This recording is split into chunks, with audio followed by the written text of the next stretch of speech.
lain letik-letik ayat ieu teh. Mantap ke Masya Allah. Hiji ku Gusti Allah dihampura dosa-dosa jelema anu baheula nginum arak, aju ngimankeun jeung amal soleh lantaran nyana nginumna teh meme diharamkeun secara mutlak. Kakarak aba-aba doang aju kaburu maot kitu keneh nyana barang dahar tina hasil judi eta ge sami bae dihampura lantaran can turun ayat secara mutlak. Berarti luar biasa Gusti Allah mah ari encan datang ayat mah tetep bae dihampura kos urang ibadah aju teu nyaho dihampura bae. Mantak ibadah mah makin bodoh makin gampang. Jih, atau makin gampang urang dek ka Mekah. Bismillahirrahmanirrahim. Pertanyaan, ada orang yang jual motor kreditan yang belum lunas, terus motor itu saya beli cash dengan harga murah dan saya tidak perlu meneruskan gitu angsuran kreditannya. Bagaimana hukumnya menurut Islam? Apakah saya berdosa? Sediklah dosalah beli motor yang belum lunas. Barang yang sudah sah dijual belikan itu diantaranya adalah sudah menjadi milik. Patokannya begitu saja. Barang yang sah dijual adalah milik kita yang sudah jadi milik, itu sah dijual. Kalau belum menjadi milik, belum sah dijual. Patokannya begitu. Itu yang namanya kreditan. Kalau belum sudah jadi milik atau belum, saya kan tidak tahu. Coba saya mau tanya yang suka kredit. Hah? Tuh nyawan saya tahu. Astagfirullahaladzim. Jadi itu mah tinggal gitu baik. Sesuatu barang satu harus yang bukan najis, kedua milik kita. Kalau belum jadi milik atau bukan milik nggak sah dijual.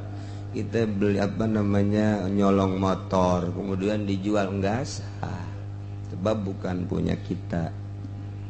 Atau kita nyolong punya orang tua kemudian kita jual, orang tuanya belum tahu. Tetap gak boleh, kecuali begitu udah dijual orang tuanya meninggal, baru kan pindah jadi milik kita, boleh gitu. Jadi kalau belum jadi milik nggak sah. Saya mau tanya, itu motor yang masih dikredit kemudian belum lunas, misalnya baru 50%, itu sudah jadi milik apa belum? Nah, berarti dijualnya itu sih ada hukuman dah. Tinggal gitu baiknya. Masya Allah, Masya Allah, Masya Allah. Kecuali lamun dijualna ayeuna kanu bogana deui. Urang dipaling motor abah, aju dijual ke abah urang teu nyaun abah urang. Geus beres bebeja bah. Eta mah motor nu abah, kukula dipaling aju dijual ke abah. Sial sia. Teu naon teh pokos kitu. Jeung nu abah ieu ka batur mah tetep teu bisa. Teu mah hitung-hitung minta duit bae baru ka abah. Tah sarua jeung kieu kotok gede amatnya. Kotok bagus amat, gede amat ya. Sapoe, 2 poe, 3 poe ditewak dipencit.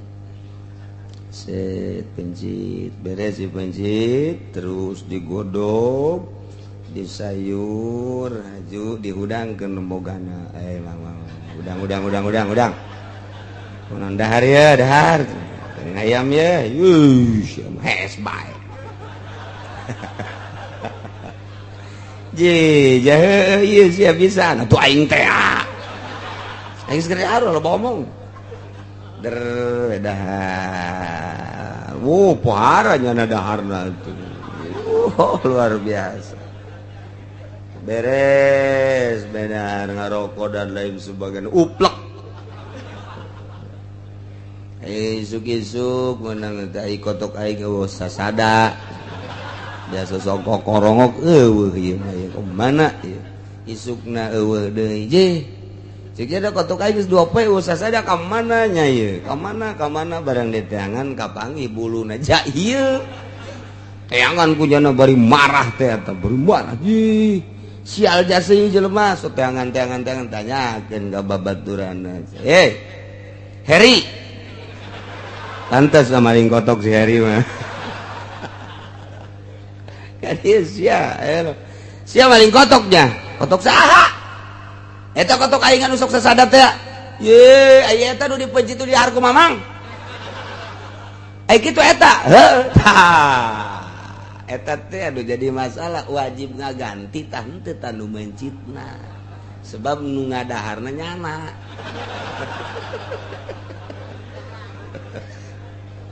eta kanu kos kitu pan agama mata ieu mah tina bab penjualan ieu mah bardahareun ta eta kos kitu teh eta teu wajib ganti tah wajib ngan wajib ganti nama nu di dahar kunya namanya milu deh sarua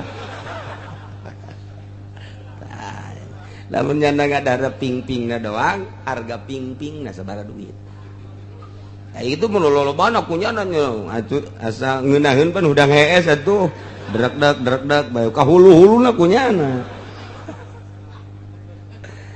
tata kos kitu cek dina asbah wan nazair idza jama'a sabab wal gurur wal mubasyarah kudimal mubasyarah di mana-mana kumpul sabab tipuan jeung mubasyarah kudimal mubasyarah walakin mubasyarah di mana-mana kumpul sabab dahar nang mencit kotok sabab dipencit gurur nipu nuncit sugan teh mah nu batur horeng nu nyana katipu nyana wal mubasyarah nyana nu ngadaharna kudimal mubasyarah lakeun mubasyarah oh masalah ngan mun nyana milu ngadahar naon ta eta hargakeun ye caki teh pan aing mah ngadahar teh kitu sabelah deui aing ping-ping ajo itu babaturan aing Ki Umar ping-ping sabelah deui ta eta aing mah wajib ganti ku sia ping-ping nu hiji sia hiji aing sabelah mah mun didahar ku aing ieu teh mah sabar deui tetep ping-ping atuh aing minta ridona teu bisa aing mah teu bisa minta ridona sabar deui tetep ping-ping geus aing mah sabelah 500.000 pan mahal amat sih ping-ping hiji kotokna sasadana melung itu tata adu harga nggak sulah loba omong ke temen taridona bae ya tuh darah ge lolobana ku sia ieu geus atuh geus masalah geus lah padahal di jero hatena kotok sia dihajar sia ku aing main hajar-hajaran tundukna teh keur cerita teh eta mah hayam dipencit dibikeun kanu bogana eta kos kitu ari ieu mah motor meunang ngagasap dijual teh sah motor meunang maling dijual teh sah mentek pamalingan mah ambay-ambay ya bari loba deui ya pamalingan ye singade tidak singade ge atuh emang Allah nyieun neraka ieu meureun lamun nyana teu maling atuh neraka sepi itu jangan nabe geus sia neraka meureun entah ngan tetep bae ja urang butuh ka motor butuh ka kendaraan hati-hati adapun urang geus hati-hati atuh nyangakeun sadaya-daya ka Allah eta mah geus kitu ambalaya unggal poe anu laporan leungit motor sekitar Kabupaten Tangerang pohara jasa bahkan mobil ge geus loba jasa itulah meureun di negara anu zalim namun bebejanya nak polisi seri polisi ge seri polisi seri lo cara aing menangani nu maling pugu aingnya maling melulu cak polisi jangan aing mau maling na make tanda tangan korupsi ngaranna beda ngaran doang laporan ke bupati pak waduh saya kemalingan paling apa maling mobil kemalingan mobil hilang mobil ya siapa maka karat mobil aing mau maling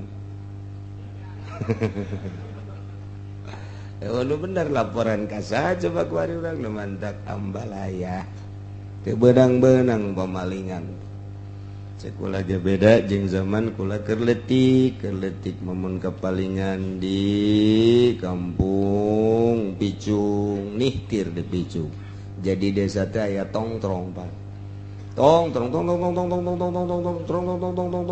asal geus kos kitu beta tongtrong tihtir ngaranna tuh atuh ka dieu langsung Cilongok nongtrong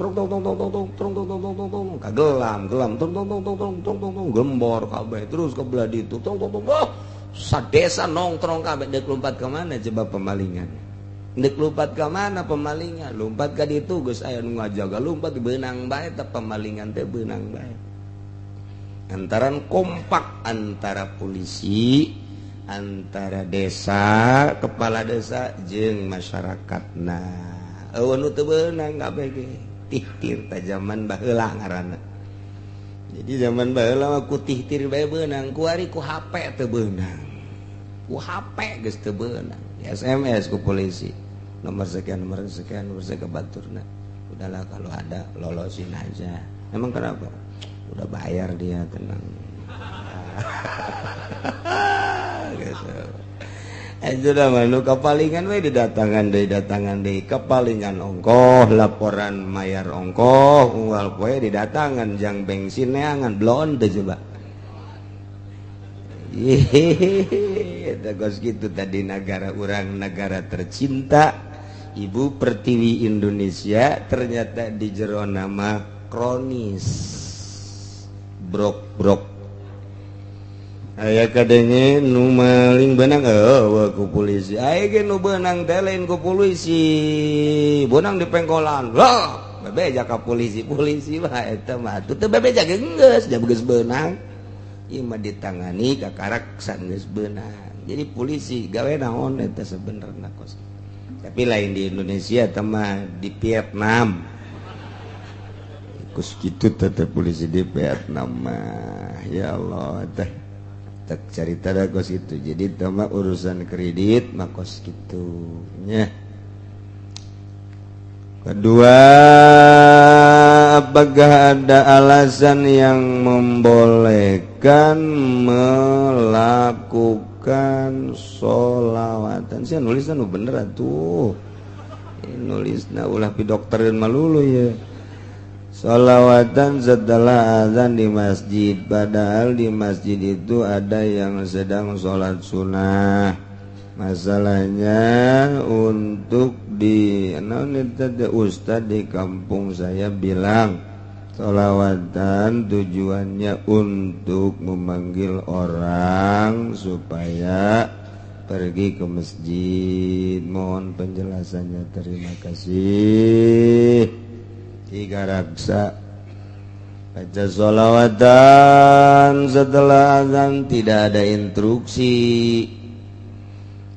instruksi harus baca sholawatan cukup jangan nambahi jelema ku azan jadi kalau ada orang yang sedang sholat kemudian kita baca sholawatan mengganggu sholat haram baca sholawat baca Quran, baca sholawat haram di masjid azan sudah didengungkan ada yang sholat sunnah rawatib kemudian baca sholawatannya kenceng embat eta ngaganggu kan ukur sholat maca sholawatna haram min jihatil waswasah ngaganggu taswis ngaganggu tak haram lah maca sholawat tina jihad ngaganggu lain jihad maca sholawatna mun maca sholawatna lalaunan mun teu haram bu cenah puguh mah ngabejaan atuh lalaunan moal kadenge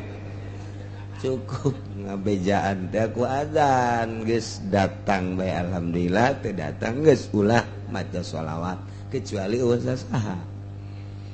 usaha sebab aya jelema nu keur salat mah geus pas masjid eta wudi'a li salat masjid eta dipersiapkeun jang salat lain jang maca sholawat. Jadi ketika nu salat aya tepatnya nama tah di tempat nak maca sholawat lain pada tempat nak eleh tak maca sholawat sebab masjid mah jang salat. Adapun daratang teu daratang teu lain urusan imam urusan makmum teu meunang ganjaran. Atuh ustad mah ayo bae deuk salat bersalat bae. Lamun hayang ustadna kudu ngomong dulur asal geus azan atuh gegeraan ulah datang ka aju maca sholawat ieu ngaganggu ka batur itu kecuali babarengan geus beres salat teh model di pondok pesantren baheula geus beres salat sunah aju nu ngadaguan kiai nalila sholawatan si santri geus eueuh nu salat geus eueuh nu salat sunah ieu babarengan maca sholawat ayo maca sholawat babarengan teu naon teh wabehan eueuh nu salat aya bae santri saurang salat eureun ulah maca sholawat ke beres jana geus eureun tah salat geus eureun sholawatan deui tos kitu kasimpulanana maca naon bae di masjid ketika aya nu salat ngaganggu ka nu salat haram babacaanana geus kitu caritana nya ulah maca sholawat empat azan bae asal geus azan eta ngaranna ngagerokeun batu geus kitu nya di akhir zaman mana mantak urang ngeri antara eta tadi jual beli geus make duit bank ka warung make duit bank duit riba kemudian atuh jual beli motor ge atuh asal geus eueuh BPKB-an becan mutlak berarti milik urang ja BPKB-na ditahan keneh di bank atawa di showroom lantaran can lunas tah eta berarti can mutlak jadi milik can sah dijual mentak disebut lagi lain dijual oper kredit kan oh bener kan ngaranna ge lain dijual oper kredit nya gitu bebe jaga jual oper kredit tah sia deuk ieu neruskeun ieu kreditan aing emang kunaon ieu atuh aing geus teu kabayar ku sia hok tah satauneun deui aing geus kredit 2 tahun tinggal 1 tahunan deui tah kasia tah ku aing dioper kreditan bayar nu geus tinggal luncan tanggung jawab sia kos kitu teh atawa kieu aing ieu neuk dikredit ieu ngan aing geus teu eueuh jang kreditna geus bae dioperkeun ka sia sakaligus kasasana tetep aing tanggung jawab nu ngreditna mah nu penting ieu kuari duitan bae heula sakitu tetep teu bisa lantaran encan mutlak jadi miliknya na tuh jual beli mancan bisa teh jual beli macan jadi mutlak milik encan tuh kos kitu masyaallah naon bae guari mah eueuh anu henteu dikredit-kreditkeun naon bae eueuh nu henteu make riba ka haji-haji guari mah riba 2 akad sakaligus di hiji perkara ya eta tabungan haji urang nginjem duit 20 sekian juta 20 juta misalnya kemudian disetorkeun deui ka dinya nginjem di dinya nyetorkeun ka dinya 2 akad nginjem jeung akad haji tah eta teh haram hukum ih atuh deui kumaha tah geus kitu bae tah mah rajin kumaha ge coba ge dibongkar coba ge okos kieu tah mah zaman cabe teh sia ludag lidung bae emang teu melak cabe atuh melak naon atuh endek kana atuh paneuh modalna tah ku aing sia di modalan ai butuh modal mah nya ngan engke sia ngajualna kudu ka aing 2 akad hiji akad ngamodalan nginjemkeun 2 ngakadkeun sia ngajual teu meunang ka sasa kudu ka aing bae haram teh kos itu riba. Dek nginjemkeun ngamodalan baik geus ulah jeung make ngajual sia kudu ka aing lamun henteu awas tah make awas sia tah diancam segala rupa. Eta kos karari itu tah atuh endek nginjemkeun manginjemkeun bae adapun ngajual bebaskeun kudu kieu. Aing mah tah sakadar ngamodalan bae ka sia da karunya sia teu boga modal adapun ngajual deuk kasasa ge kumaha sia bae. Bener ieu Mang? Heuh tuh aing teh emang kakaraku auh jeung sia. Geus atuh bener. Oh cabe diala ngajual ka batur. Sial meureun teh budak. Ini mah modalan aing kuron ngajual ka batur ka hayang maka aing di batur sabaraha ke ku aing ge sabaraha pan kos kitu tah. Pan kos kitu eta huluna tah ngomong. Bener ge aing mah ridho bae ngajual mah sia ka saha bae tapi pan di dagoan bae awas ya gara kos awas ya. Ulah kos kitu sia geus dijual geus ka mana ka anu sabar duit saanu geus aya geus dijual mah geus atuh si mah pokona mah aing mah ari tang nginjemkeun gara bayar ka dieu teu ka utangkeun gara bayar tah eta kakarak mantep tah ieu keur zaman kula leutik keneh tukang bos-bos cabe teh kan kararitu eta gara tobatan besi kaburu paeh aya keneh bos-bos cabe teh marilu keneh ngaji ku ari marilu kula ge nyaho hulu-hulu na nyaho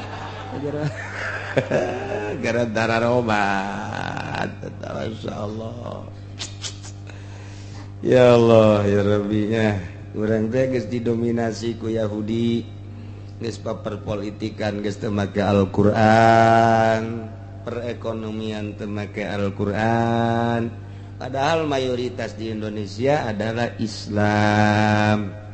Saya nu bakal doraka eta DPR na tidak menciptakan hukum Islam secara kondusif. Hiji, dua atuh hayu ajukeun. Eta mah kumaha urang. Kumaha urang tah mah di DPR mah tah diolah coba ayu ku legislatif. Eta mah ngaranna ge toser. Kebikeun ku ari ka pemerintah. Nah, engke ku pemerintah dilaksanakan sebagai eksekutifna. Jadi ieu mah persekongkolan antara legislatif, yudikatif dan eksekutif, persekongkolan berjamaah masuk ke neraka jahanam. Alhamdulillahirabbil alamin. Siapa bangun haranges itu atuh.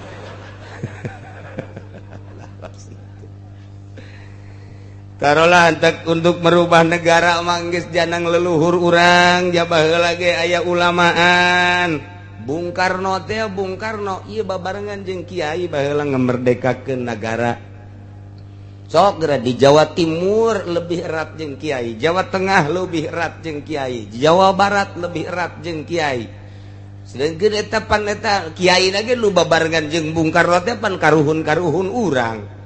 Oh geura di Padangna jeung kiai, sok di Sulawesina jeung tokoh-tokoh Islam, jeung tokoh-tokoh agama, ieu ngamerdekakeun Indonesia teh lain lalawara, ngantak jana musyawarah, tak dimusyawarahkeun hasilna tetep bae demokrasi, cuman aya nu dipending, Piagam Jakarta ke iraha diterapkeunana. Oh masalah geus ja urang nu ngolah tatadina aya legislatif, aya yudikatif yang pemutus sangke pelaksanaanana adalah eksekutif pemerintah. Oh masalah geus kadieuna aut-autan. Oh tuh milu terus urang memutlak milu ke Belanda, ke Amerika, ke Yahudi, bertekuk lutut urang di hadapan Amerika. Itu orang teh disebut pinter bodoh, disebut bodoh atuh embung. Ya kos kieu ngaranna ieu urang sebut pinter bodoh kunaon atuh henteu ngolah sorangan. Henteu menciptakan negara nu kondusif secara aturan-aturan Al-Qur'anul Karim atawa kajen geus pake demokrasi tapi demokrasina nu rapih. Ja urang teh mah dipasrahkeun ka rakyatna, rakyat geus memasrahkeun ka DPR, eta DPR teh nang milih urang.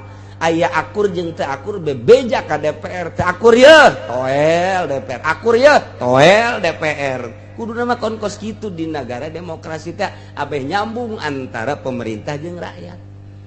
Kuari mah asal neuk pemilihan mere duit kos nu nyambung. baik DPR maupun pemerintah, de calon bupati datang ke rakyat merean dicatat beakna sabaraha geus jadi bupatina dicatat aing kudu mah meunangna 5 lipat daripada kitu modal. Jadi itu mah lain deuk urusan rakyat, dagang ngaranna. Jadi ilmu perdagangan dia dipakai di ilmu pemerintahan. Wah tuh datang ke iraha beresna negara. Mal bisa lantaran atuh ai negara mah jalbul masolih. Kitu mugedamun ala daril mafasid eta adalah patokanana. Mantap engke kadituna manutun bil maslahat. Urusan-urusan rakyat manutun bil maslahat geus kumaha kamaslahatan kamaslahatan kos gitulah qaedah urang kumaha urang dibere qaedah tinggal urangna nu ngalaksanakeunana. Masya Allah jaku babari teh dia ieu mah dihesekeun teh dihesekeun ku nyana dek maling kumaha carana yang ulah kanyahoan sakitu doang urusanana teh. Ya Allah ya Rabbi, nah iyalah lamun ku urang diperhatikeun makin ka dieu makin bokbrok, makin ka dieu makin bokbrok. Teureun-eureun urang terus turai diriweukeun ku urusan pil-pilan. Pilkades. Riweuh masyarakat datang ka gontok-gontokan hasilna kos kitu bae. Kemudian kayak ayeuna pilkada, walah luar biasa. Itu beakna sabala miliar teh meuli kendaraan bae oge hasilna beuki para pilgub kitu kene. Engke sakedeng de pilpres teureun-eureun terus bae mantap cek kiai anu beuki mah waduh hadza min fadli rabbi bolon teh coba. Ieu dibereku itu dibereku kabeh alhamdulillah. Alhamdulillah tadina teu boga sekupi jadi boga. Tadi teu boga Avanza jadi boga, tadi teu kapager imah jadi kapager, dapur kegedean, mobilan dan lain sebagainya. Emang nangan sakitu urusan hirup teh. Leutik amat sih. Mulia jeung agama dijual kaban mobil. Ya Allah, ya Rabbi, engke di akhirat. Sia teh dikiaikeun lantaran dititipan ilmu ku aing pake naon teh ilmu titipan aing ku sia. Pakai Avanza, Zabaniyah,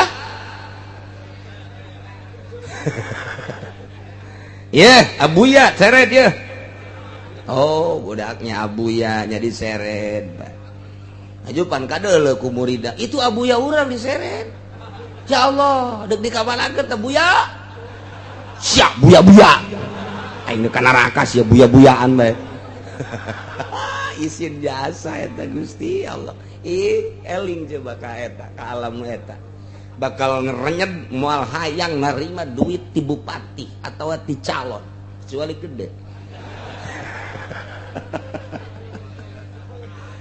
Inggis jasa Inggis.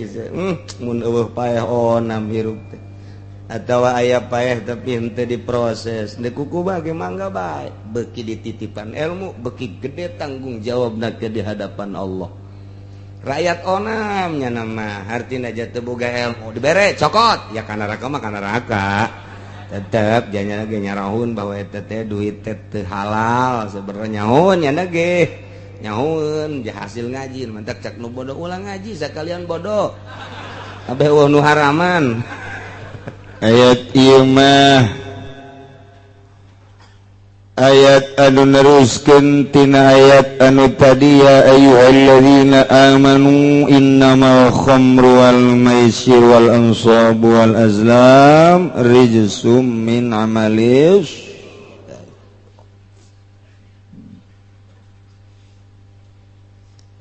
Allah nurunkeun wahyu ka Kangjeng Nabi dina pelebah masalah ngaharamkeun minuman nungtut mimiti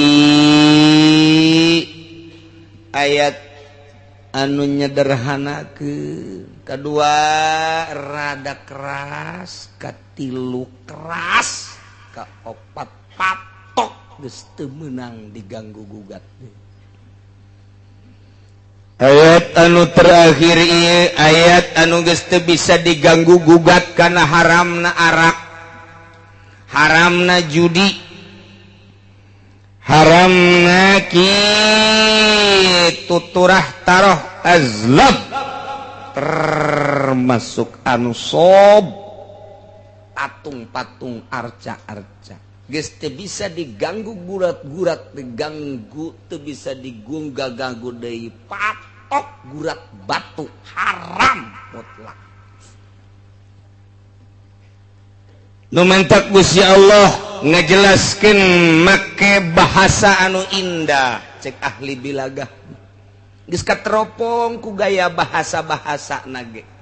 Artina make kalimat-kalimat anu sangat mengarah karena haram secara mutlak tentang minuman jeung judi. hiji Gusti Allah teh make ayat innama mimitina teh ya Allah eta teh maedahkeun kana hasr. Ya ayyuhalladzina amanu innamal khamru wal maisir tamaka innama wa adawatul qasri illa innama atfun wa taqdimun kama taqaddama. Ulah sambarangan mun make innama. Berarti ieu luar biasa make innama mas sarua jeung kieu lantaran di dieu hukumna teh rijsum min amali syaitan kulantaran aya innamal khamru wal maisiru wal ansabu wal azlamu rijsum min amali syaitan. Rawong kuari ku ilmu ma'ani, cek ilmu ma'ani malantaran aya adat koser bentukna inama lamun ku urang dilempengkeun masar wajeng la rijsa wala syai'a min amali syaitan ila hadhil arba'ah. Eueuh anu ijid, eueuh anu najis, eueuh anu panggoreng-goreng, eueuh hiji perkara anu jahat tina pagawean setan kecuali nu opat ieu. Patok geus tama bahasa teh. Eueuh nu pang najis-najisna, pang ijid-ijidna, pang goreng-gorengna, pang jahat-jahatna, pang bolon-bolonna, pang goblok-goblokna. Pang naon deui? Kecuali nu opat ieu. Tah eta bahasa inna mah teh kos kitu. Dilempengkeun make fan ma'ani la rijsa wala syai'a min amali syaitan illa hadhil arba'ah. Entak mun teu ngaji ma'ani moal beres. Mal beres. Ieu nu opat. Hiji khamr, dua judi maisir, tilu ansab, opat azlam. Sedengkeun nu opat-opatanana eta di cadasna aya. Di sepatan aya. Di Cikupa loba. Pasar Kemis mah teu. Komo Cilongok mah eueuh bae. Ngan di mana-mana orang Cilongok. Masyaallah. Opat ieu. Mabok baheula mah di kota ku ari handapeun tangkal awi. Masyaallah. Jorhe jasa. Orang kota mah batuk nage homer nu seungit teh urang dieu masyaallah begitu batuk teh ka ambeuna buh masyaallah bala-bala jore paneta mabok bala tuh kitunya judi baheula mah hanya jelema-jelema bararia sabae nu baraga duit Cina encek kuari mah kuari di lembur judi naon bae pake judi batung arca jeung sajabana kitu keneh azlam wah masyaallah mantap kurang minta ka Gusti Allah mudah-mudahan urang kabehan dibere bersih tina panyakit nu opat ieu dibere embung ngalakonan nu opat ieu samping urang oge anak urang mudah-mudahan dibere salamet tina panyakit nu opat ieu incu orang turunan orang mudah-mudahan muntayang ka Gusti bere salamet ku Gusti Allah tina panyakit nu opat ieu tetangga-tetangga urang nunggus makan baik mudah-mudahan kuarima dibere salamat dibere cager tina penyakit opati lantaran ieu mah mengarah kana neraka naudzubillah min hiji. Nomor kedua arak ieu ku Gusti Allah bisa kompet daunkeun jeung ansop. Arak eta disangkopet daunkeun dihijikeun ayatna jeung nyembah ka patung jeung nyembah ka berhala. Sedengkeun kapan eta mah musyrik ta manukos kitu mah ieu nginum arak disayatkeun jeung eta berarti ku benci-bencina jeung ku jahat-jahatna ku goreng-gorengna dihijikeun jeung perkara nu goreng jasa. Sekaligus Gusti Allah innamal khamru wal maisiru wal ansabu wal azlamu rijsum min amali syaitan. Coba minum arak jeung judi dihijikeun jeung naon dihijikeun jeung nyembah ka patung jeung nyembah ka berhala. masyaallah cek Kangjeng Nabi nu mantap cek Kangjeng Nabi syaribul khamri ka abidil wasan jelema nu nginum arak sarua jeung jelema nu nyembah ka patung. Masya Allah eta teh kunaon eta ku gede-gedena dosa nginum arak dihijikeun beda ayat teh disakompet daunkeun ku Gusti Allah innamal khamru wal maisir wal ansab wal azam raisun. Mantap cek Kangjeng Nabi syaribul khamri ka abidil wasan jelema nu nginum arak sarua jeung nyembah ka patung. Di lembur urang nu nginum bir loba jasa nginum menzen loba jasa vodka macem-macem. Ya Allah ya Rabbi na'udzubillah min. Nomor katiluna Gusti Allah teh atuh nitah ngajauhan ku bahasa fajtanibu innamal khamru wal maisiru wal ansabu wal azlamu rijsum min amali syaitani fajtanibu. Eta bahasa pajtanibuh teh lamun urang ngaji usul fikih mah eta teh nu kos kitu ngaranna amr sedengkeun al amru ma idza utliqa in sarafatan sariful lil wujub. Berarti di dieu teh aya amr nu maedakeun kana wujub amrun bil ijtinab. Berarti di dieu teh zahirna amr teh kapan lilut atuh siahay dengekeun ku sia. Urang Cikupa, urang Pasar Kemis, urang Bojong, urang Belaraja, urang Tangerang, sakumna bae. Allah teh geus ngahukuman kana khamar jeung judi jeung ansab jeung azlam eta teh termasuk rizum min amali syaitan. Atuh pantadibu atuh Gusti jauhan atuh goblok. Sarua jeung kitu. Awas ya mun teu make goblok. Tah eta pantadibu amr wajib sia ngajauhan.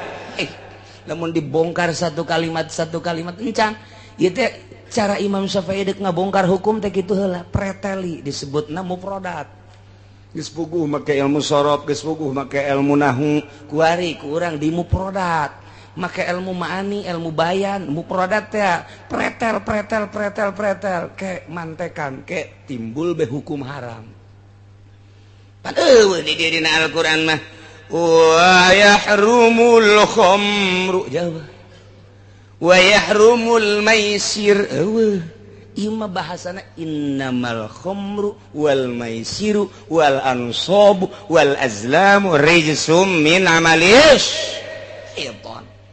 Bahasana indah luar biasa. Pajtanibu jauhan atuh kumaneh kadina ditambahan la'allakum tuflihun. Manawa anjeun ai hayang ma anjeun teangan ku anjeun kebahagiaan berarti ngajauhan tina arak jeung judi bakal nimbulkeun falah. Lamun maneh ngajauhan mabok, maneh ngajauhan judi, maka bakal didinya aya kebahagiaan. Dibalikeun ku urang, lamun ja'lul ijtinab minal falah atu wa idza kanal itimad falah wa idza kanal itinabu falahan atu kanal irtikabu khaibatan. di mana ngajauhan minuman, ngajauhan judi bakal ngajadikeun kebahagiaan dunia jeung akhirat. Atuh berarti mun ngalakonan bakal jadi kabahayaan di dunia wal gara-gara mabok pisah jeung indungna, gara-gara mabok pisah jeung bapana jadi carekan bae, ditundung ku bapana si adek mabok bae mabur lain anak aing sia mah anak jurig meureun. Mun si anak jurig atuh aing ge jurig meureun. Ibut indung jeung bapak jeung pamajikan ku ari. Ku majikan jeung kalamun bae dicarekan ku abah lah dasarna ge mabok malulu. Indit lah geus di ditu. Gas, wari mah mana si bae tuh. Jadi kawin dia geus papisah mah dia laku kawin deui keur henteu ge lah daripada boga salaki kos kitu. Daya ku pamajikan. Indit eta gara-gara mabok rugi dunia jeung akhirat. Mun gugura kuari diomongkeun ti jati ka dieu nu sok mabok bae nu geus teu bogana naon ieu di duniana bae kuari dina bogana ge puyeng bae ulah nyaho jasa ti jati ka dieu bae ulah wakasa Tangerang heureunan nya nyaho jasa jati koroncong kagambar jasa ku mata hate doyong gelam gembor atuh kabayang jasa jelema-jelema na kos karari itu kabeh ge terus ka dieu ka Sukamantri komo Sukamantri mah jawarauh kabeh kagambar ku mata hate ke kebon kalapa kadinya nu sok mabok teh nyaho jasa ulah sangka aing teh nyaho anak Ki Haji tinggal anak Ki Haji guys terus kabelah dia ka Picung ke Pasar Kemis emang aing teh nyararaho jangkung gede jelema nyaho jasa aing ge mararabok nu kunyin aya di dinya nyaho tah eta nu bebeakan bae nyaho nu marah bae nyaho nu ribut bae kuari nyaho nu walah-wah weuleuh bae nyaho sekitar jati datang ka pendek ting Pasar Kemis mah ka ditu tuh ka mana karena ka naon karena kaputat nyaho datang kaputat nyaho emang kiai nyahoan jasa emang kumaha kitu bebeja ka aing jelema-jelemana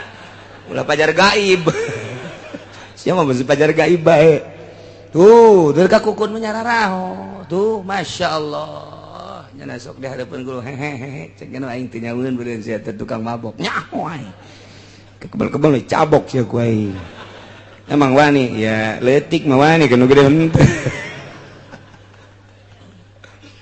ngagantungkeun bahagia nyantelkeun bahagia Gusti Allah make bahasa la'allakum tuflihun bahagia maneh mun ngajauhan mabok jeung judi lamun ngajauhan mabok jeung judi bakal nimbulkeun kebahagiaan dunia jeung akhirat mun ngalakonan rugi dunia jeung akhirat eta kakarak dunia na rugi komo di akhirat nama dibeuleum dikerbakeun dikulub ke di neraka jahanam alhamdulillahirabbil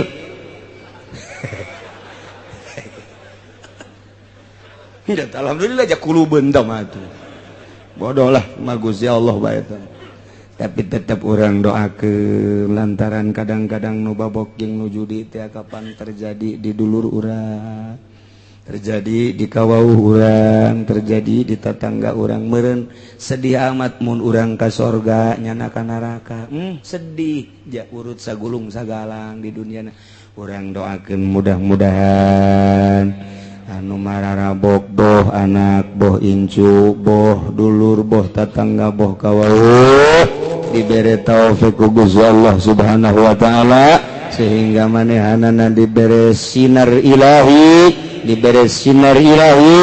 nyaho kana bener tobat ninggalkeun kabairna amin ya rabbal tambahan deui ku Gusti Allah innama yuridu syaitan wa yuqi'a bainakumul adawata wal baghdha fil khamri wal maisir deuk kumaha bagusna atuh judi jeung mabok mah lantaran ku setan dijieunkeun hiji alat setan teh nyieun alat anu paling luar biasa ampuhna babarieun jasa jang nimbulkeun bagdo jeung adawah teu saha asal geus mabok bae ge teu saha asal geus judi bae ge boro-boro jeung sasaha bapana judi jeung anakna ribut bapa jeung anak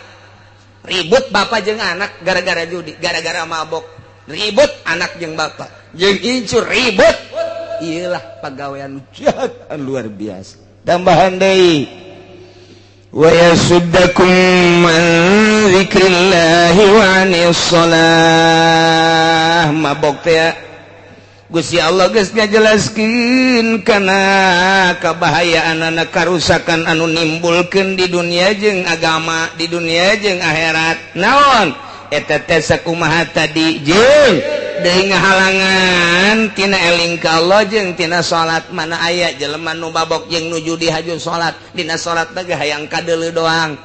Moal kuateun nya salat eueuh batur mah cenah geus jadi Ki Haji tinggal Ki Haji. Tetep bae asal mabok jeung judi moal daekeun zikir ka Gusti Allah, moal daekeun salat kajen kukumaha ge. Sebab hijab antara dirina jeung Gusti Allah Subhanahu wa ta'ala. Nah, terakhir wa ati'ullah wa ati'ur rasul. Wahai mukminin sing narurut maraneh kabeh ka Gusti Allah. Allah tegas ngainstruksikeun tadi titah ngajauhan mabok jeung judi, titah ngajauhan ku Gusti Allah teh kana patung jeung azlam. Adu nasib teh ku Gusti Allah diinstruksikeun melalui wahyu ka Kangjeng Nabi urang Kangjeng Nabi Muhammad sallallahu alaihi wasallam. Sok Muhammad Rasul aing nyampaikeun ka sia intina titah nurut ka aing cak Allah wa ati'ullah wa ati'ur rasul, tuturkeun rasul lantaran rasul mah ucapanana lainang di dirina la yantiku anil hawa in huwa illa wahyun yuha. Moal nyarita haram kecuali parentah aing, moal nyarita wajib kecuali parentah aing, moal nyaritakeun sunah kecuali parentaan aing. Aing dek nyampaikeun ka sia teh lantarannya ka sia ngan hese aing teh nyampaikeunana melalui saha ge kecuali melalui rasul. Diutus ku aing seorang rasul Muhammad ngaranna, tuturkeun ku maneh anuti ku maneh perintah Allah. Awas terutama dina mabok jeung judi jeung patung jeung azlam nu opat teh tadi. Na ieu mah dijelaskeun wahdaru cek Gusti Allah, hati-hati. Nurut maneh ka Gusti Allah, nurut maneh ka parentahan Rasul Allah, tapi wahdaru awas hati-hati. Kumaha hati-hatiana? Lamun maneh nurut salamet, mun maneh teu nurut bahaya. Wa in tawallaitum, maka lamun maneh mengo, mun maneh ngabalieur, lamun maneh teu nuturkeun ka perintah Allah, teu nuturkeun teu ngajeding kana ucapan Kangjeng Rasul, perintah-perintah Kangjeng Rasul ku maneh teh dihirup, fa'lam kanyahokeun ku anjeun annama ala rasulinal balagul. Mubin Rasul mati kasangkut paut eueuh deui nyana mah ngan sakadar nyampaikeun doang. Maneh nurut salamet, maneh teu nurut bahaya. Rasul mah teu aya naon-naon, teu aya gantar kakaitan, teu aya hubungan, nyana mah ngan sakadar dibere kanyaah bae ka umat nyampaikeun ti aing. Andai kata Rasul teh nitah ulah mabok maneh nurut salamet. Andai kata Rasul nitah ulah mabok maneh teu nurut, ih atuh Rasul mah teu kasangkut paut.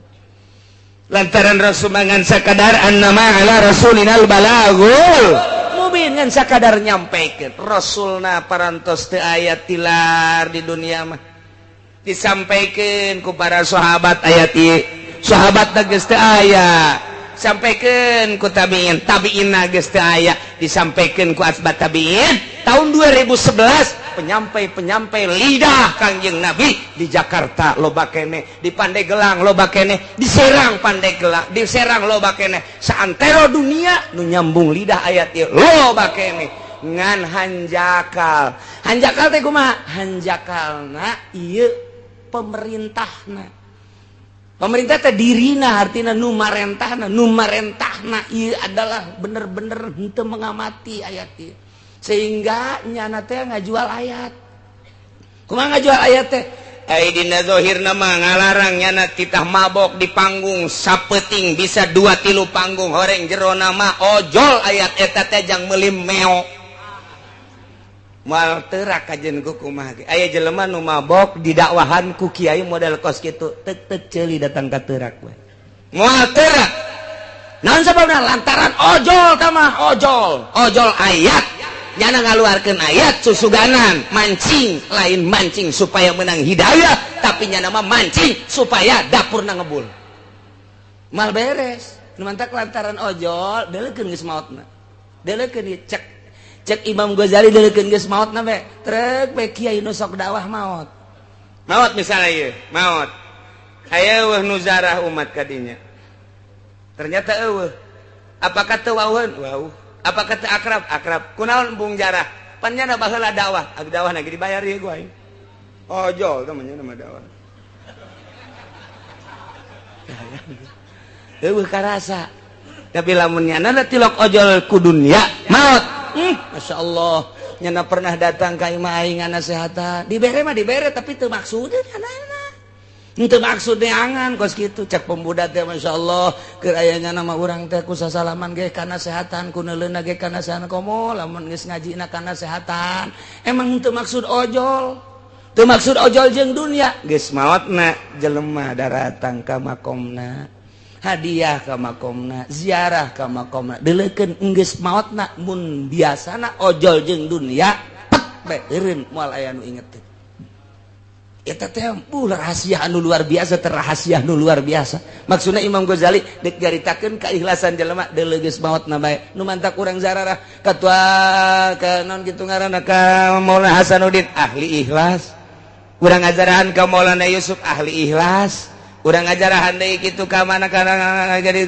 ka Kiai Asnawi ahli ikhlas asal ahli ikhlas jelema ku Allah digiring-giring ditaku saha eta zarah aya nu ngagiring-giring eueuh di lembur urang aya jawara paeh hayang urang jarah ka dinya atuh henteu pancena sok nganasehatan kitu nya mah marah aya kiai maot teh henteu dijarahan ku muridna acan muridna ge santrina ge teu jarah-jarah acan sangheuk bawatna teu bisa dibobodo nurani mah kunaon eta baheulana jago mah ngajago ngajina hebat mah hebat ngajina cuman ojol jeung dunia lamun ditanya kunaon sih teu daek jarah henteu lah kunaon emang pan ngadidik sia atuh ngadidik ge bae laing sok dipentaan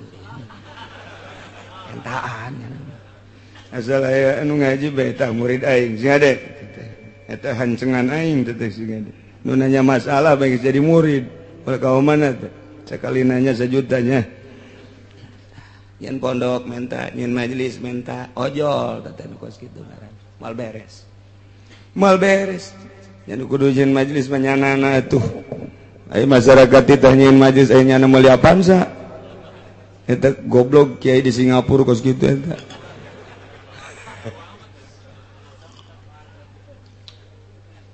ieu mah keur carita masalah ikhlas cek Imam Ghazali sampaikeun geura ayat bakal ngerenyed geura jelema mun nu nyampaikeunna nu marentahna ieu adalah teu ojol jeung dunia sok wahai para pemuda nyaahan diri maneh jam moal ngora bae jeung sing hade isuk pageto teh anjeun bakal maot sedengkeun maot teu kolot teu ngora eureunan geura ge mabok ku sakitu bae nyanana teu boga pikiran hayang dibayar dakwahna aya bae 2-3 mah nu eureun sanajan nu maju aya 10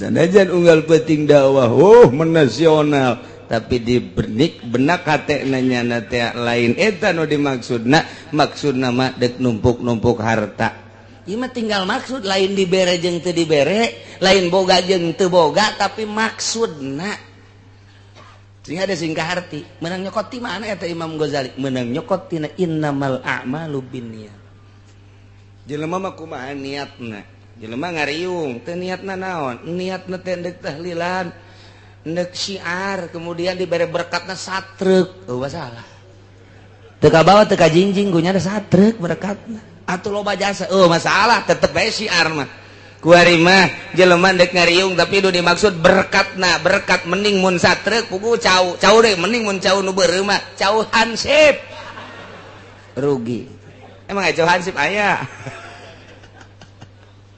eta kos kitu tah beda niat sih ada niat mantep yang niat eta sok di non karena sok dibahas-bahas bae ku kiai balikan deui supaya jelas niat urang teh penting dek niat hudang lah aing dek tahajud kasubuhan eta urang geus boga nilai tahajud geus boga pan nilai tahajud masyaallah eta niat Jadi kadang-kadang niat eta bakal ngabentuk di akhirat sanajan teu dipigawe. Niatul mukmin khairun min amali. Mantak ngaji niatna deleukeun. Ke kadang-kadang beda ieu sorana beda sora. Lamun niatna ikhlas mah beda nyelecep ka jero hatena teh rindu ka jero hatena. Ngeunaheun ka jero hatena teh eta teh bakat tingku ikhlas di jerona. Ikhlas teh naon teh lain diomong, ikhlas mah teu hayang urusan dunia. Hayang kalem teh, hayang dimulai diagung-agung teh, deuk nyampaikeun ayat ieu mah supaya manusia bentak mata hatena. Henteu maksud hayang dibayar. Kabeneran diagung-agung aja dibayar dibere, eta teh urusan batur. Asal dirina. Nah iyalah nu hese teh berangkat awalna. Begitu ngalengkati mah dek naon maksudna dakwah. Dek naon maksudna? Ayeuna ieu mah dek dakwah bae. Ayo ngan eta teh sok ngomong-ngomong sabaraha jam ieu nya. Setengah jam, bos, setengah jam lamun naik kareta mah sedang ka mana ieu. Oh bayaranna ge gede. Cabok ya kos gitu mah. Eta teh ikhlas eta kos gitu kan. Eta teh piceun mun hayang bener piceun mun hayang bener. Yeh nyampaikeun ayat ieu disampaikeun. Di dunia ayat ieu disampaikeun, mabok makin menjadi-jadi. Hese luar biasa. Nah ieu diakhiri ayat nu tadi teh ku Allah wa atiur rasul. Narurut marane kabeh ka Gusti Allah teh ngalarang melalui Kangjeng Rasul minum arak judi wa atiur rasul tuturkeun turut ku maneh Kangjeng Rasulullah wa zaru jeung hati-hati kudu rempan maneh kana berbagai permaksiatan lantaran bakal ngejerumuskeun anjeun ulah-ulah di dunia komo di akhirat nama deui bakal sing jarungkel ka neraka jahanam. Lamun nurut atuh salamet, lamun ngabalieur mengo fa in tawallaitu mani taat mun mane ngabalieur tina taat. Rasul mah rasul bae tapi teu didenge, kiai mah kiai bae tapi teu didenge. Fa'lamu awas aya rambu-rambu tuh hubunganna naon Kangjeng Rasul mah nama ala rasulinal balagul mubin. Kangjeng Rasul mah hanya sekedar nyampaikeun doang. Atuh ari katarima salamet, namun teu katarima atuh bahaya lantaran fajaza hukum alaina cek Gusti Allah. Adapun babales aranjeun kabeh mah eta adalah tanggung jawab kula. Nurut maneh kukula bakal disalametkeun ka sorga, teu nurut maneh kukula dijangjian kukula teh bakal dikanarakakeun. Sakitu bae Rasul mah teu aya patula-patalina naon. Gitu kene kiai ngalarang niatna sakadar dakwah bener-bener lillahi taala. Aju jelemana teu daek narurut ka kiai. Ih atuh annama ala rasulinal balagul mubin. Kiai mangan sakadar nyampaikeun doa. Nurut jeung teu nurut lain urusan kiai. Mantap kiai ulah marah lamun dakwah teh aju teu narurut. Marah kieu goblok sia teu nurut ka aing. Deuk nurut ka aing deuk nurut ka saha sia? Tolol sia. Goblok sia. Eta kiai moal beres sama kos kitu. Moal beres atuh ieu keur nyampaikeun mah nyampaikeun bae. Haram riba. Haram ngredit. Haram. Praktek isuk-isuk datang Waalaikumsalam. Salam. Naon ya? Ampura kiai kunaon? Aduh doakan kula bulan kemarin itu bisa bayar kreditan. Harap mudah-mudahan boga cek hate. Aing kamari aing nyampaikeun haram, kuari minta doa ka aing. Ieu aing teh sieun nu kabalinger sebenarnya. Deres kana kos gitu. Deres. Nu kieu Waalaikumsalam ceurik bae. Oh nyabikang deh Bang. Oh di mana nih? Oh udah deket cenah di dinya. Naon? Aduh, cina daripada ditarik deku dealer mau nginjem duit. Ja. Iya. Aduh, boga salah kita henteu si budak. Mun teu onam. Artina itu depan masyaallah. Kula ngajing mengaji bae ka kiai ngadenge bae. Jadi manginjem duit bae jangan bayar kreditan. Innalillahi wa inna ilaihi. Kudu kumaha ta? Atuh teh kumaha? Nyampaikeun anak, nyampaikeun bae, ngan can datang ka hatena can dibere hidayah ku Gusti Allah berarti. mahal teh anu ngagulat-gilekeun mah anu ngaleungitkeun hijab mah lain kiai lain wali lain Kangjeng Rasul nu mere hidayah mah Gusti Allah Subhanahu wa taala. Masyaallah. Timbul pertanyaan-pertanyaan para sahabat. Urang mah alhamdulillah cek para sahabat teh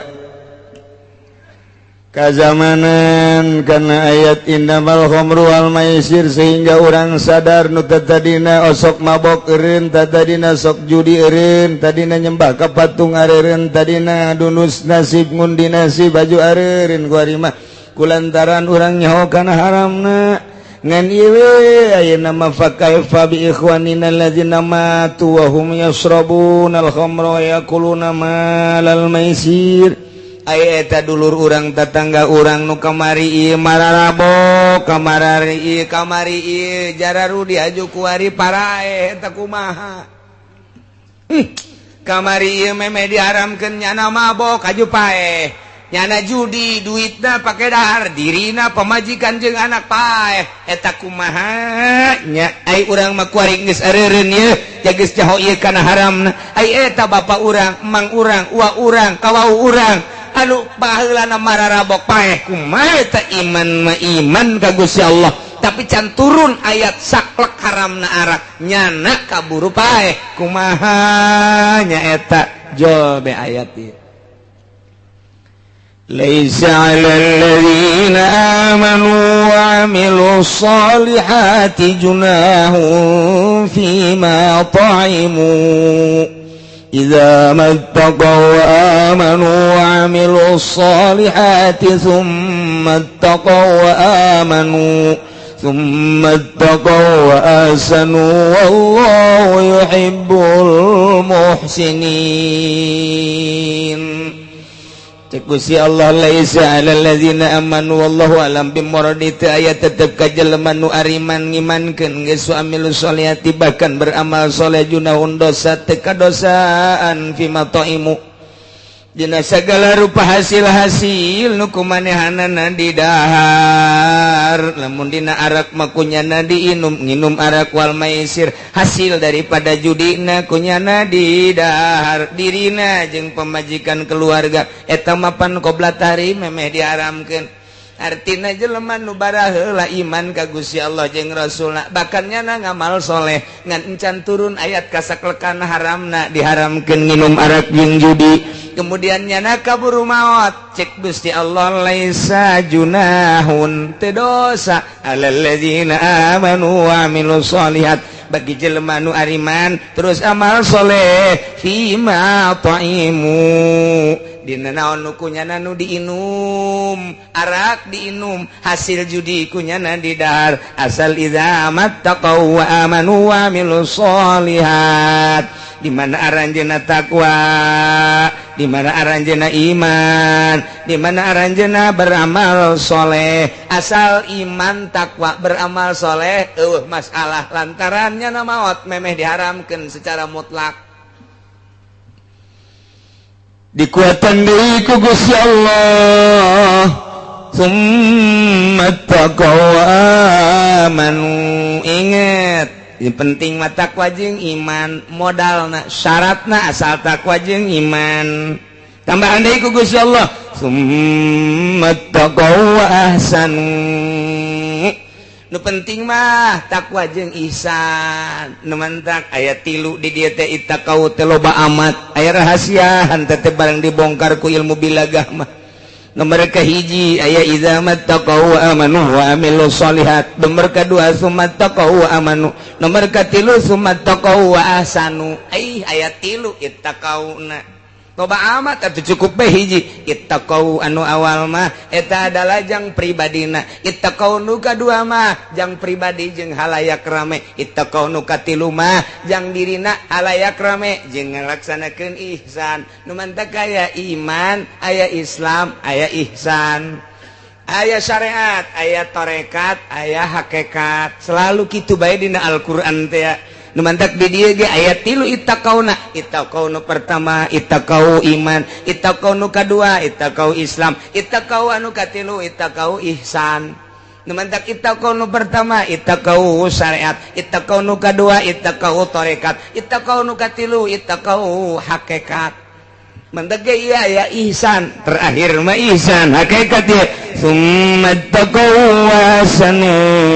Ngan kabelah dina istimewa Gusti Allah. Wallahu yuhibbul muhsinin. Allahumma mika cinta jeung mika resepna teh ka jelema anu nyieun ihsan. Berarti anu ittaqau binafsihi masa kadar takwa jeung iman jang dirina masih diproses engke di akhiratna. Nomor kadua ittaqau anu kadua jang bigoirihi jang bisa merean ka batur nyaritakeun ka batur tapi dirina mancan ihsan masih diproses ku Gusti Allah. Anu henteu diproses mah anu meunang mika dikit cinta Allah ia adalah jelema anu ittaqa amal soleh iman termasuk ihsan ialah wallahu yuhibbul muhsinin. Nu kumaha ihsan? Ihsan anta budak Allah kana katarahu wa ilam takun tarahu kanahu yaraka. Maneh ibadah ka Allah seakan-akan neuleuh ka Gusti Allah. Mun can bisa seakan-akan dideleukeun ku Gusti Allah. Berarti teu pernah bae aya mimpar-mimpar urusan dunia,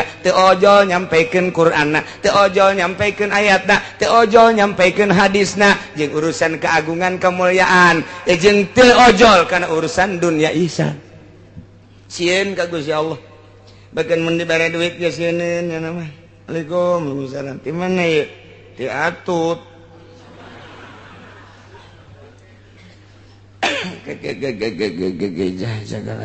Ai butuh ieu ka duit teh. Ngieu teh pan keheulanya halal apa haram. Kitu ahli Allah. Kela dieu kala. Sabaraha duit?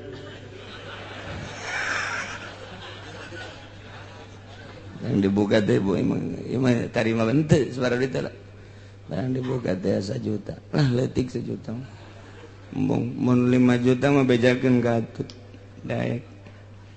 1 juta mah mung. Pan aya 5 daek. Kagok ka neraka.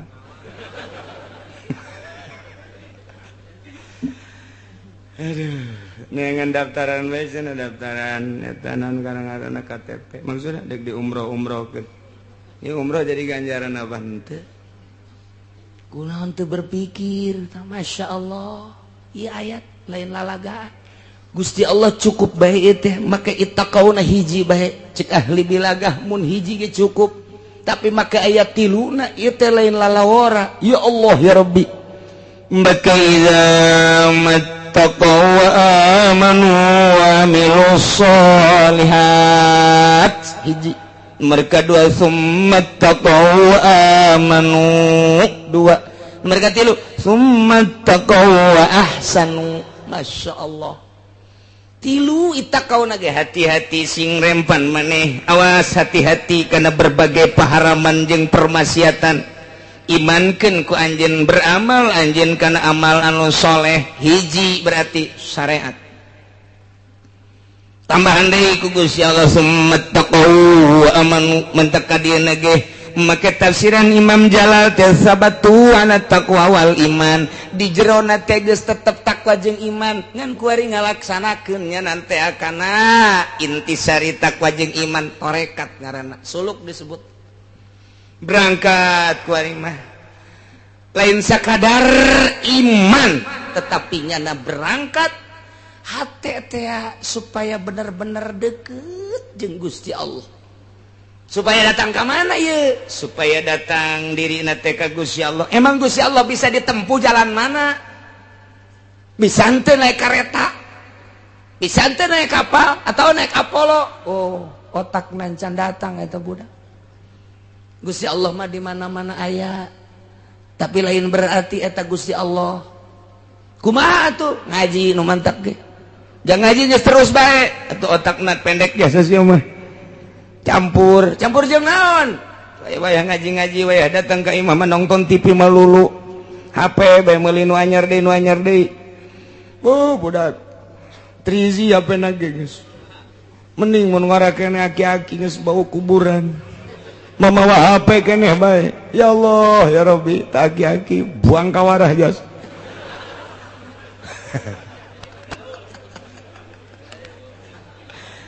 itu para rantes aki-aki mau HP Gusti Allah nu aku ya pasti aing dipakai kagreget ya ku Amerika naon sebabna perusahaannya napaan waduh bahaya ieu cenah kiai ngalarang meuli HP waduh aing nyeunan HP kunyana dilarang aing mah ngalarang doang ieu meka ya tetep kiai ajeuna ge meuli bae ngan ngomong bae heulanan ieu mah lamun dek bener-bener nyana make ittaqau nu kadua tenden HP selamat berpisah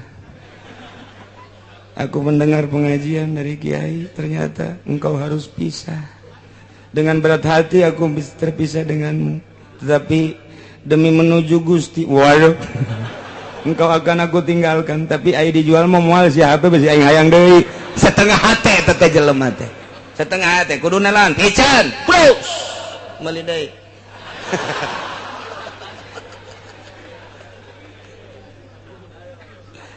lain lalagaan ibadah teh nu mantak urang eueuh ngeunah kumaha ilmu fatul muin mah aya ilmu jamul jawame mah aya ilmu tafsir mah aya kok eueuh ngerenyet cenah ibadah eueuh ngeunah asal eueuh ngeunah bae ge kadeuleu jelema mah sinarna eueuh emang kumaha gitu lamun aya jelema nikmat ibadah ngan nyaritakeun nikmat ibadah mah teh mah geus rahasia bae hese nyaritakeunana ngan beda engke sinarna boro-boro ndek nanaon tah pepegatan jeung HP bae ge sakitu hese aing mah jaga sekolot umur 60 tahun ku batur di ustad-ustad jeung di kiai-kiai lah HP aing isin aing geus aing mah moal ku ari mah HP teu boga nonton TV bae. Atuh ieu bagi berat penyakit. Bagi si parah ieu mah impus ieu mah kiai kos kieu mah. Geus teh TV geus sia mangpaatna aing neuleuhan sia bae ti baheula teh ngan saukur berita bae paling ge anu-anu lah. Film nyanyi geus teh hayang aing mah geus tah. Dua tang. Coba ge dua bae HP jeung TV. Ieu teh di jero hate diberesihan teu hayang teh mah kos kitu mah lahun walabun teh mah geus aing mah deuk ka Allah bae saminggu bae ngerenyet bakalna hayang meuli deui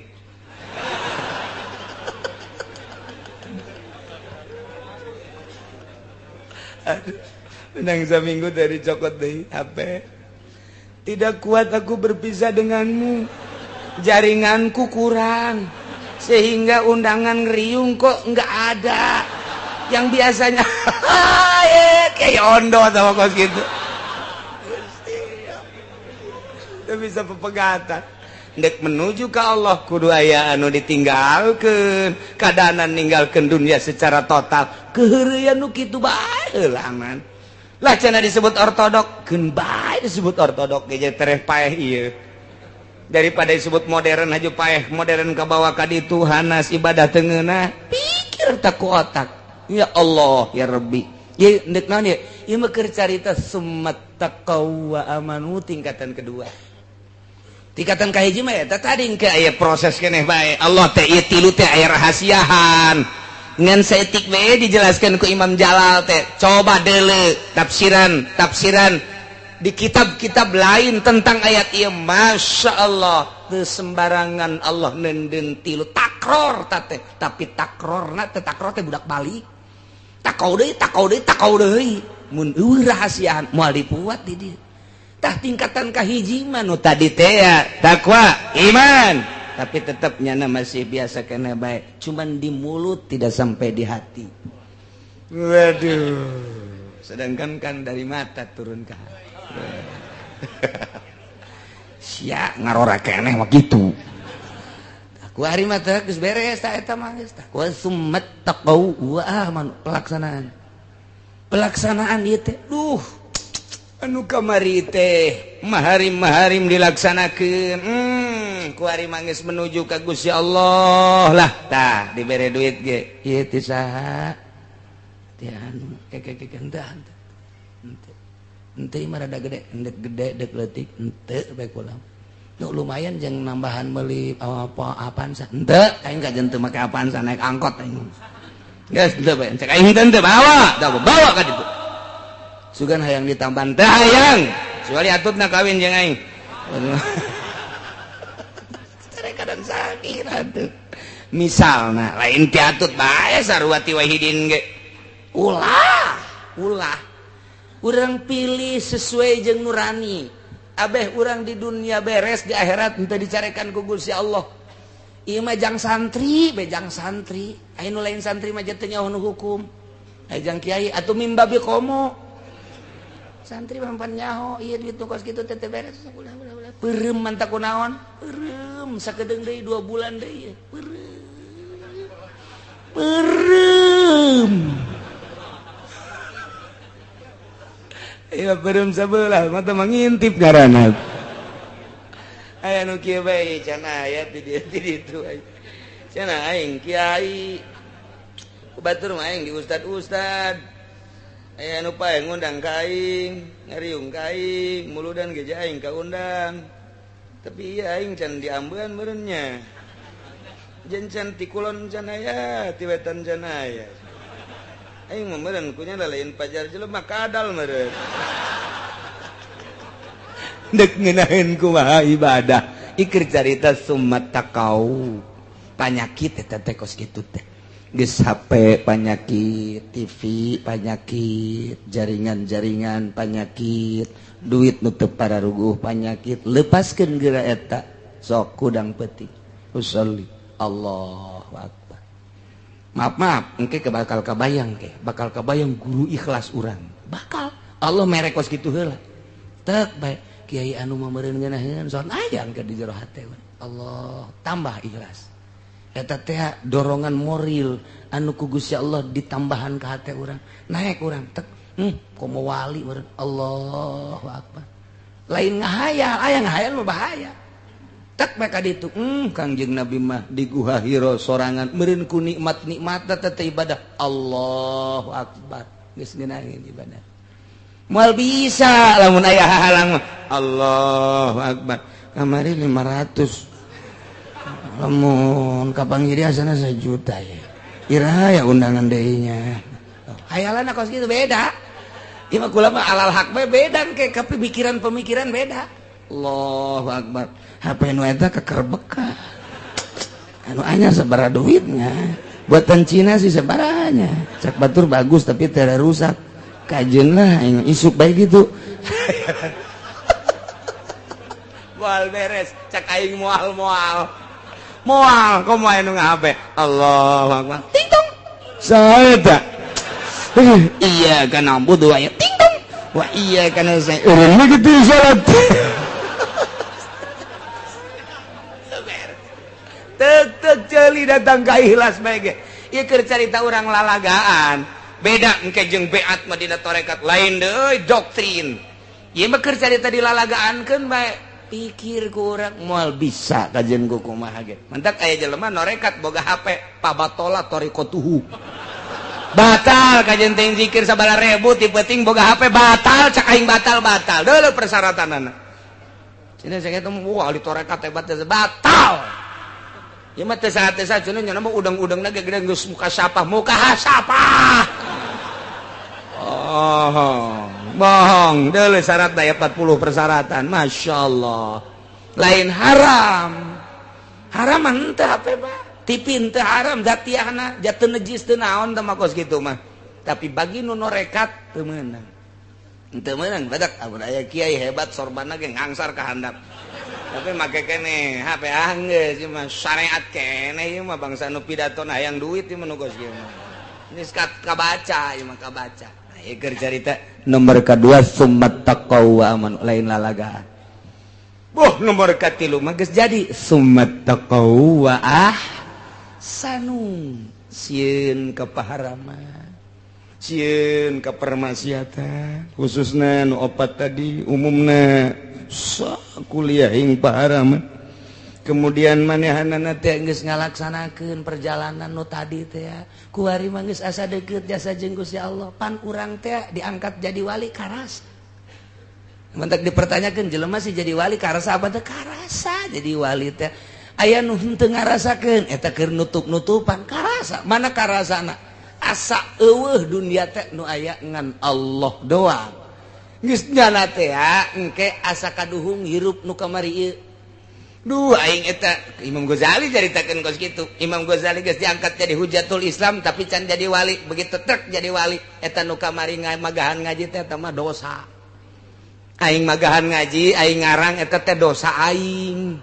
Dosanya kos kitu teh eta ngarasa dosa sebab orang teu ngeunah tama ibadah kos ketika nah ini iya we ibadah nu bener mah iya cakena tuh ya Allah ku ngeunaheun ibadah teh geus teu boga pikiran naon iyalah summat taqau wa sanu sedengkeun ka dieuna Gusti Allah wallahu yuhibbul muhsinin lain leutik-leutik ayat ieu teh mantap ge masyaallah hiji ku Gusti Allah dihampura dosa-dosa jelema anu baheula nginum arak Hajung ngimankeun jeung amal soleh lantaran nyana nginumna teh meme diharamkeun secara mutlak kakarak aba-aba doang aju kaburu maut kitu keneh nyana barang dahar tina hasil judi eta ge sami bae dihampura lantaran can turun ayat secara mutlak berarti luar biasa Gusti Allah mah ari encan datang ayat mah tetep bae dihampura kos urang ibadah aju teu nyaho dihampura bae mantak ibadah mah makin bodoh makin gampang jih atau makin gampang urang dek ka Mekah kemudian aya nama toab sedangkeun lamun toab teh kapan kudu boga wudu ja toab ka salat sedangkeun ku ari hese ngaraksana lantaran atupan jelema teh ribuan urang kakarak ge salengka geus aya jelema urang takroni nya hideung antal jeung urang mending mun putih mah nya hideung nya batal kan geregat teh urang kitu mah urang kalau urang India atau Pakistan tapi nu geulis teh bagon nu teu geulisna mah manya keur toab sih ditakeun geulis andai kata jas sia mah pan kitu bae pikiran teh batal kumaha atuh ji atuh taklid ke mazhab Hanafi mantak naon ja mazhab Hanafi mah teu batal mun antel kulit jeung awewe aju taklidna di mana ieu ti wuduna keneh apa ti toabna tergantung jelemana lamun santri ustad kiai taklidna ieu adalah ti wuduna lamun jelema teu mondok ku ari ka Mekah titah taklid ti wuduna ge teu bisaeun bingung nya geus begitu wudu sampai engke bae tah dina toabna abdi taklid ka mazhab Hanafi nu cek mazhab Hanafi mah antel kulit awewe jeung lalaki teu batal geus bae wuduna sampai tapi nyana toabna toab make Hanafi jang nu bodoh mah atuh sanajan didedet ke emang bodoh entar cek Kangjeng Nabi al-amila madhabalah nu bodoh mah teu bogaeun madhab sebenarnya mah geus asal salat bae habek geus lah mentak beuki bodoh beuki babari kos solusi ya geus gitu keur carita ulah ngahesekeun ka nu bodoh mah iya tuh nu bodoh dihesekeun memaldaikeun salat aya nini baheula ka abah cenah kula ieu kiai di ka Mekah ayo atuh jaya maka jangan teu bisa babacaan teu kudu babacaan nu bisa bae naon nu bisa mah jakul ge balelol cek nya teh zaman baheula ieu aju kula mah cenah maca kul ge ulah maca kul sa sholawat bae jeung baca sholawat ge teu kudu babacaan babari meunang kiai teu kudu babacaan teu kudu eta cerita tangga mah babacaan wah temen bodoh nyana asa pinter banda aduh nyana dakwah di ditu cok kidamiati ge itu menang babacaan ngunaheun ja ka kidamiati mah aing ngaji manasik gitu mah hese jasa ja ka kidamiati mah teu kudu babacaan cek nyana ge ngunaheun hebat banda atuh tita babacaan kumaha boro-boro doa manasik kulhu ge balelol aduh ulah ka Mekah burung atuh jang sanyanaeun mah asal ka ditu bae muter milu muter saing milu saing guys kucing-kucingan los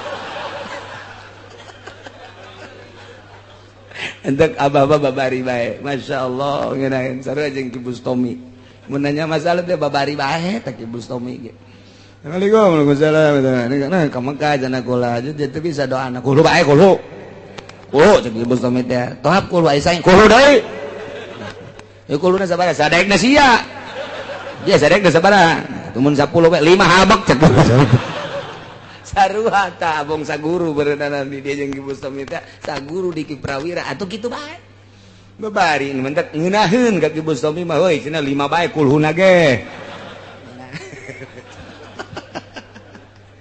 eta hartina lain naon kiai teh ngangeunahkeun bae nu bodoh mah dipaksakeun ge hese bae tuh aju ieu si ustad milu ka nu bodoh atuh ulah bego ustad ustad ti wuduna kene taklidna tuh Masya Allah tuh geus beda-beda ke derajatna di masjid teh ieu mah bodoh ieu mah santri ieu mah geus ngaustad ieu mah geus nyai ieu mah geus wali atuh beda-beda ngerendengnya beda engke tahapanana nganu jelas mah asal menang pangampura Allah subhanahu wa ta'ala tinggal bae pebatalanana ari mazhab Syafi'i mah teu batal ari mazhab Hanafi mah teu batal mazhab Syafi'i hitut batal atuh Hanafi ge hitut batal ke sia hitut aing mas Hanafi batal aing ngising nyaonya ngisingnya beres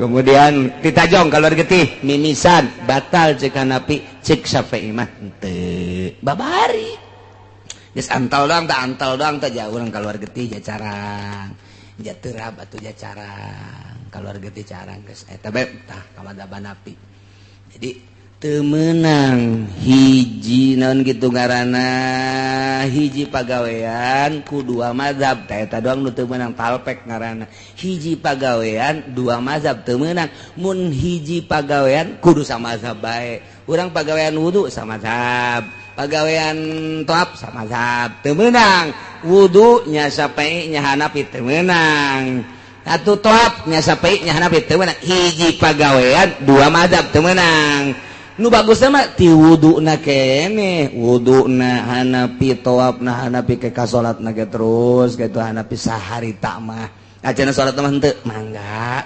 masalah tah eta kos kitu nah lamun urang ayeuna dua pagawean teh kumaha teh teu kaharte dua mazhab teh kumaha kieu urang ku ari toab ngamazhab ka mazhab Hanafi ai praktek terap taklid deui aing ka mazhab Syafi'i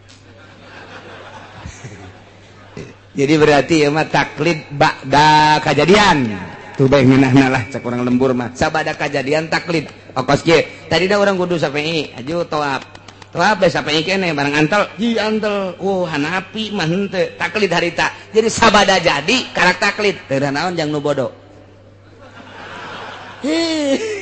nu mentak beuki bodoh beuki babari ibadah mah nu mentak urangnya hadena bodoh alhamdulillahirabbil taklid aing ka Hanafi begitu